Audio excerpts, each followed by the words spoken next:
Sud Radio, la vérité en face, Patrick Roger. La vérité en face jusqu'à 10h. Tout à l'heure, on va s'intéresser au chaos climatique qui n'est pas une fatalité. C'est ce qu'écrit Jean-François Arial, le patron de Voyageurs du Monde, avec des solutions assez intéressantes. D'ici là, beaucoup de sujets sur la table. La loi contre les narcotrafiquants, avec des difficultés, bien sûr, des débats qui s'annoncent très agités à l'Assemblée nationale. Et puis, ce témoignage. Vous avez peut-être vu cette vidéo d'un propriétaire de bar tabac dans la Drôme qui fait fuir un braqueur. Nous sommes avec Michel Vettovali, justement, qui est buraliste dans la Drôme à Savas, c'est au sud de Valence. Bonjour Michel Vettovali.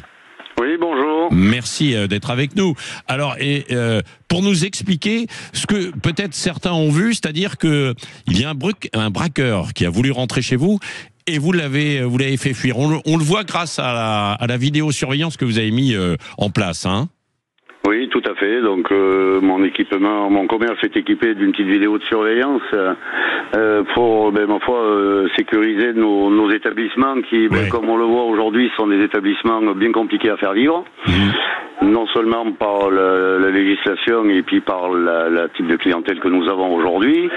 On est sur une Nationale 7 qui transite, ma foi, énormément de monde et puis un peu tout type de personnes, voilà. Et puis donc effectivement, vendredi en fin d'après-midi, j'ai vu ce scooter arriver en sens inverse sur le trottoir à une vitesse assez importante.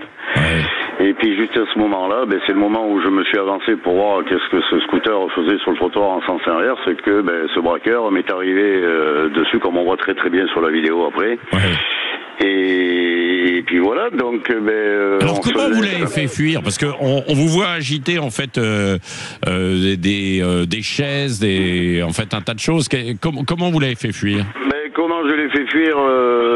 D'abord, j'ai eu peut-être cette chance d'être un petit peu en avance sur mon comptoir, donc être sur l'extérieur de mon espace de travail, pour avoir la possibilité de bouger. Et puis quand je l'ai vu arriver, je sais pas si on voit sur la vidéo, j'ai mon chien aussi qui est en permanence avec moi, qui je pense l'a énormément surpris.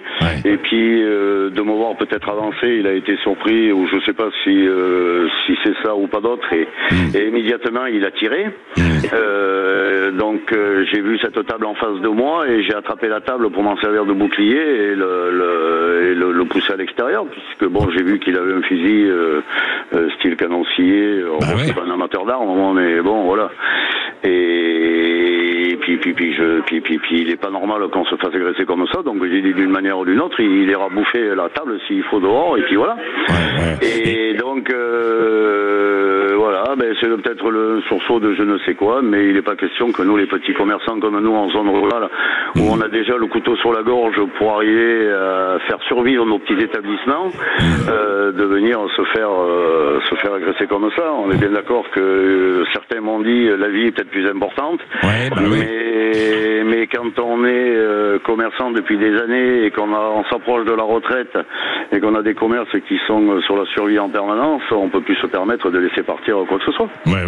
Et vous aviez déjà été attaqué précédemment? Jamais. Non, jamais. J'ai eu quelques cambriolages en soirée ou des choses comme ça, avec comme malheureusement tous mes confrères. Parce qu'il y a beaucoup de buralistes qui ont mis des alarmes, qui ont, comme vous, des chiens aussi. On a des alarmes, on a des choses qui nous sont aidées. Alors aider comme certaines des confédérations des buralistes énumèrent bien, où on a droit soi-disant aux aides de l'État de 10 000 €, mais les petits buralistes comme moi aujourd'hui, ces aides on ne peut pas les avoir pour la bonne et simple raison, c'est que pour les avoir il faut faire les travaux et donc faire l'avance de trésorerie.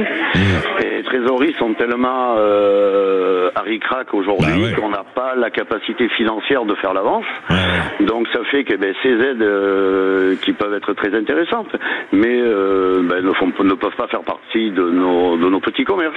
Donc nous on s'auto-équipe nous-mêmes et avec les moyens qu'on a économiquement et très difficilement.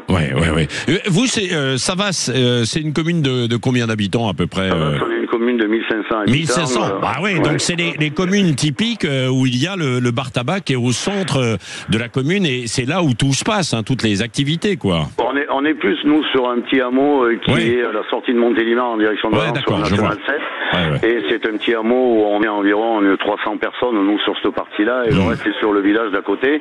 La plus grosse centralisation, il n'y a pas de centre de village dans notre commune, donc on est sur un axe très facile, puisqu'on est sur une nationale, avec des dégagements assez rapides et tout autre. Merci beaucoup, Michel Vettovali. J'entends, il y a beaucoup de bruit autour de vous, donc on va vous laisser travailler, évidemment. Écoutez, moi, je dis à tous mes confrères qu'il ne faut pas qu'on se laisse faire. Il ne faut pas qu'on se laisse faire. Il faut qu'on arrête d'écouter les gens qui nous disent vous partez, vous leur laissez tout. C'est plus réalisable. On a un gouvernement qui veut rien faire du tout pour nous aider. Et un jour, il y aura la casse. Et puis, on ne sait pas de quel côté, mais il y aura de la casse. Merci en tout cas de votre témoignage, d'avoir répondu à nos questions dans La Vérité en face sur Sud Radio.